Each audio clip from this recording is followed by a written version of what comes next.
अच्छा, आप देखें जो सेल मेम्ब्रेन है, सेल मेम्ब्रेन क्या है, also known as plasma membrane, cytoplasmic membrane, या फिर इसको कहते हैं प्लाज्मा लीमा।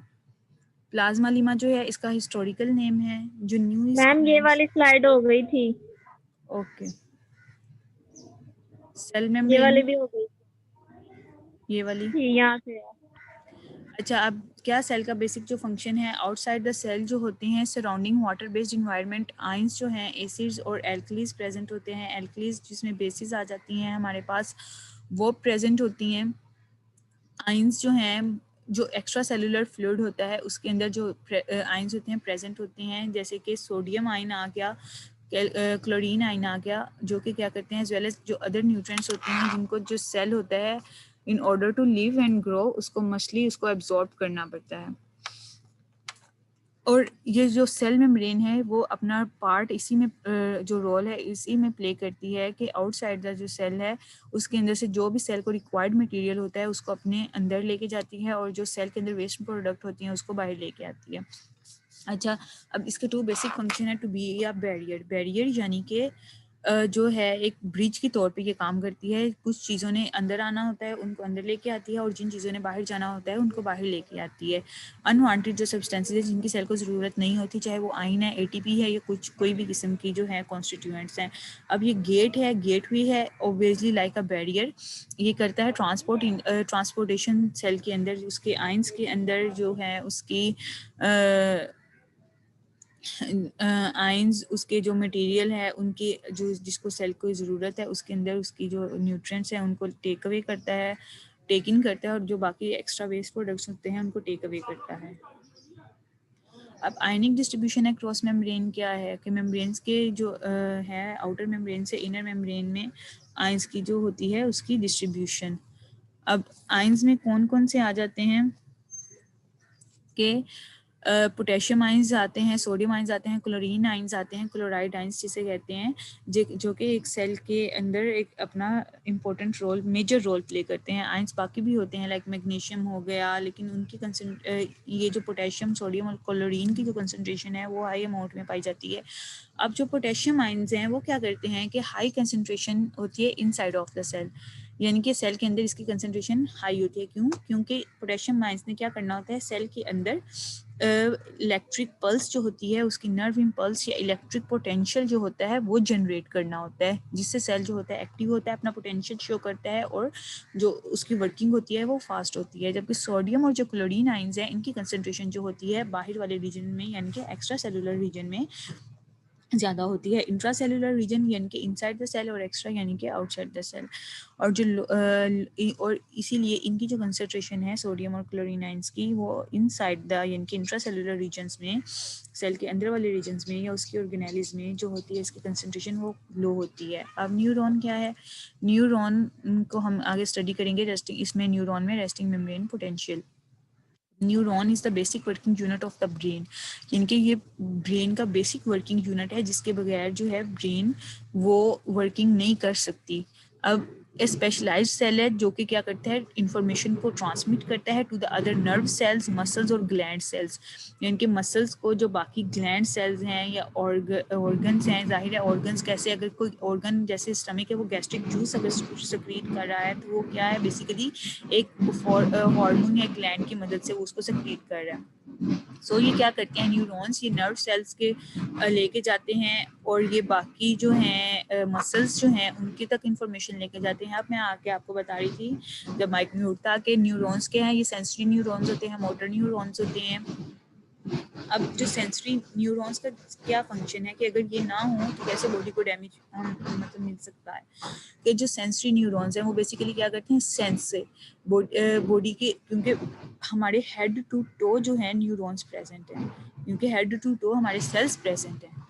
तो अब मसल्स प्रेजेंट हैं और नर्व सेल्स जो क्या करते हैं वो अब जो सारा जो बॉडी होती है उस तक लेके जाते हैं सारे सिग्नल्स, जिससे हमारी बॉडी जो है वर्क करती है। हमारे जो ब्रेन है वो स्टिमुलस देती है, तो हम चलते हैं, हमें पता होता है कि हमने इस टाइम यहाँ पे जाना है या हमने स्टे करना है या हमने ये खाना है या नहीं खाना। अब जो है सेंसरी और मोटर न्यूरॉन्स, अगर ये दोनों एक साथ वर्किंग करना छोड़ दें, डैमेज हो जाएं, तो इंसान का पैरालाइज भी हो जाता है। जिस भी पार्ट या जिस भी रीजन में ये अपनी वर्किंग स्टॉप कर देंगे वहाँ पे पैरालाइजिंग के चांसेस बहुत ज़्यादा होंगे। और अगर सेंसरी न्यूरॉन्स अकेले होते हैं तो यानी कि आपकी बॉडी नम होना शुरू हो जाती है। वो बॉडी नम होती है तो उसमें यानी कि आपको फीलिंग कोई भी नहीं आती। अब आगे आ जाते हैं हमारे पास कि न्यूरॉन्स जो होते हैं cells within the nervous system that transmit information to other nerve cells, यानी कि इनका जो बेसिक यूनिट है वो किसके अंदर प्रेजेंट होता है, नर्वस सिस्टम के अंदर प्रेजेंट होता है। अब ये आई थिंक अगेन रिपीट हो गया है। मोस्ट न्यूरॉन्स जो होते हैं वो सेल बॉडी एंड एक्सॉन यानी कि डेंड्राइट्स होते हैं, एक्सॉन्स होते हैं न्यूरॉन्स के अंदर, जो कि एक स्ट्रक्चर होता है, एक स्टिक लाइक स्ट्रक्चर होता है जिसको हम कहते हैं एक्सॉन्स कहते हैं। अब ये कम्युनिकेट करते हैं, ये जब आपस में मिलते हैं तो न्यूरॉन्स बनते हैं, एक सेल बॉडी कंप्लीट बनती है।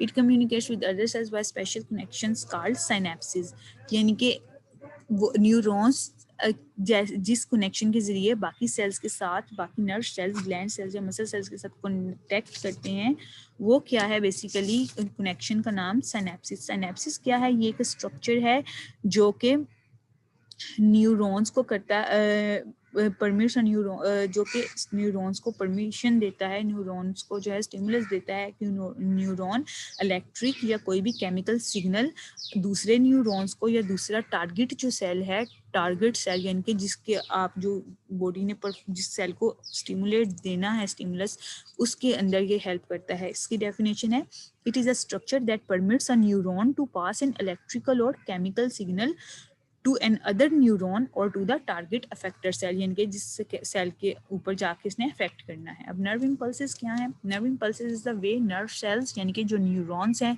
या नर्व सेल्स या neurons communicate with one another. Nerve cell जो होते हैं वो नर्व इम्पल्स जनरेट करते हैं। नर्व इम्पल्स क्या है कि ये इलेक्ट्रिक पोटेंशियल है जो कि सेल के अंदर से जनरेट होता है। It occurs because of a difference in electrical charges across the plasma membrane of a neuron, यानी कि अगर देखें जैसे मैंने आपको पहले बताया कि पोटेशियम आयंस की जो कंसंट्रेशन है वो सेल के अंदर ज़्यादा होती है। अब सेल के अंदर पोटेशियम आयंस की कंसंट्रेशन जो है वो ज़्यादा होगी, तो ऑब्वियसली जितनी ज़्यादा होगी, जितनी सेल को मतलब रिक्वायर्ड होती है, उसके हिसाब से इलेक्ट्रिकल पोटेंशियल जो होगा वो ज़्यादा अच्छा जनरेट होगा। अब ज़्यादा अच्छा इलेक्ट्रिकल पोटेंशियल जनरेट होगा तो अगर तो नर्व इम्पल्स वो होगी, जनरेट होगी, तो सेल अपने जो दूसरे सेल्स हैं उनके साथ अच्छे से और ज़्यादा फास्टली जो है वो कम्युनिकेट करेगा। अब नर्व इम्पल्सेस ये होती हैं mostly electrical signals along the dendrites. ये जो डेंड्राइट्स होते हैं एक्सोन्स के जो ऊपर होते हैं, ये इलेक्ट्रिकल सिग्नल वहाँ पे जनरेट करती हैं टू प्रोड्यूस नर्व इम्पल्स और एक्शन पोटेंशियल, यानी कि या नर्व इम्पल्स प्रोड्यूस करने के लिए या एक्शन पोटेंशियल के लिए, यानी कि एक सेल ने रेस्ट करनी है रेस्टिंग मेम्ब्रेन में या एक्शन मेम्ब्रेन पोटेंशियल में, एक्टिव मेम्ब्रेन पोटेंशियल में। अब the action potential travels rapidly, क्योंकि हमारी बॉडी ने जो होता है ज़्यादा वर्किंग फेज में होती है। जिस टाइम हमने स्लीपिंग करनी होती है उसी टाइम ही हमारी बॉडी जो होती है रेस्ट फेज पे होती है ना, लेकिन हमारे सेल वैसे भी रेस्ट फेज पे आते हैं क्योंकि एक सेल है, एक चीज़ है, वो कॉन्टीन्यूसली वर्क नहीं कर सकती। अब जो एक्शन पोटेंशियल है वो travels rapidly down the neuron's axon as an electric current, यानी कि जो उसका एक स्टिक लाइक स्ट्रक्चर होता है एक्सॉन, उसके अंदर जो होता है एक्शन पोटेंशियल वो रैपिडली मूव करता रहता है, इलेक्ट्रिक सिग्नल देता रहता है। फिर उस एक्सॉन से नेक्स्ट डेंड्राइट में, क्योंकि ये आपस में कनेक्ट होते हैं, तो नेक्स्ट डेंड्राइट्स में सिग्नल जाते हैं। अब जो है nerve impulse is transmitted to another cell at either an electrical और केमिकल सिनेप्स, जैसा कि आप सबको मैंने बताया कि ये न्यूरॉन्स को स्टिमुलेट देता है, परमिट करता है कि वो जो है अपने जो अपना इलेक्ट्रिक पोटेंशियल है या इलेक्ट्रिक सिग्नल्स हैं या केमिकल सिग्नल्स हैं जैसे हार्मोन्स के लिए यूज़ होते हैं, उसको मूव ऑन करें नेक्स्ट सेल की तरफ। तो ये नर्व इम्पल्स अपनी थ्रू द एक्सॉन। अब डेंड्राइट्स जो हैं वो आउटर स्ट्रक्चर होता है, मैं इंशाल्लाह नेक्स्ट लेक्चर में आपको इसका भी स्ट्रक्चर दिखाऊंगी कि डेंड्राइट्स जो हैं वो आउटर फर्स्ट पार्ट होता है एक्सोन जो है वो नीचे स्टिक लाइक एक स्ट्रक्चर होता है जिसके अंदर से जो है इलेक्ट्रिक सिग्नल्स जो होते हैं उन्होंने पास आउट करना होता है। वो इलेक्ट्रिक सिग्नल उस एक्सॉन से दूसरे डेंड्राइट की तरफ जाएंगे, उस डेंड्राइट से एक्सॉन्स में आएंगे, फिर वो दूसरे इस तरह एक ओवरऑल जो हमारे पास कनेक्शन होता है वो बना होता है। तो वो इलेक्ट्रिकल सिनेप्सिस इस तरह जो होता है वो एक सेल से दूसरे सेल में जब जाएगा तो वो इलेक्ट्रिकल पोटेंशियल प्ले अपना रोल प्ले करेगा। अच्छा, the action potential is the result of ions moving in and out of the cell. अब एक्शन पोटेंशियल क्या है कि अगर एक आयन है उसके अंदर जो है उसकी कंसंट्रेशन आयंस की बंद हो गई है, आयंस ने अपनी मूवमेंट बंद कर दी है, कंसंट्रेशन यानी कि रेस्टिंग अगर फेज में आ गया है, ओबियसली ना पोटेशियम आयन बाहर जा रहे हैं ना कैल्शियम आयन, ना इस तरह जो बाकी आयंस जो हैं उनकी मूवमेंट भी स्टॉप हो गई है, जो वेस्ट प्रोडक्ट हैं वो भी सेल के अंदर हैं, उसकी बॉडी के अंदर, तो वो क्या करेंगे, वो सेल मतलब रेस्टिंग फेज में है। तो एक्शन पोटेंशियल क्या है कि जैसे आयंस मूव करते रहते हैं सेल अपनी वर्किंग करता रहता है, तो वो एक्शन पोटेंशियल जो है वो सेल वो शो करता है in and out of the cell. इस तरह से एक्टिवेट जो सेल एक्टिवेट होगा तो ऑब्वियसली जो सिस्टम्स हैं वो सही तरह से परफॉर्म कर सकेंगे।